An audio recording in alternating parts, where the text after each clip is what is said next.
¿Qué tal? Muy buenas tardes amigos de YouTube. En esta ocasión nos encontramos arriba de una Ford F-150 y vamos a instalar, o bueno, estamos instalando lo que viene siendo un estéreo doble DIN, un epicenter, unos subwoofers, bocinas 5x7 delante y unas traseras. Ya están todas instaladas, nomás falta montar lo que vendría siendo el DIN.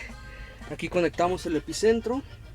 Y pues bueno, vamos a hacer una prueba con la música que trae el cliente.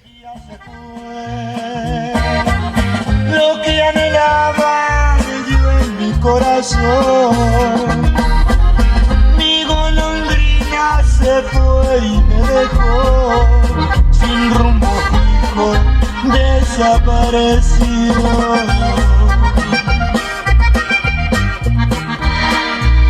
Voló y voló sin la esperanza de que volviera, sin la esperanza de volverla a ver, porque se fue sin decirme adiós. Y pues nada amigos, este es un pequeño demo sobre esta instalación. En la descripción les dejaré más a detalle lo que vino haciendo esta instalación. A lo mejor subo unas fotos ya que esté todo armado. Y pues bueno, aquí nada más para dejar el cajoncito hecho a la medida y tapizado, 2 kicker planos. Y recuerden, venta, instalación profesional solo aquí.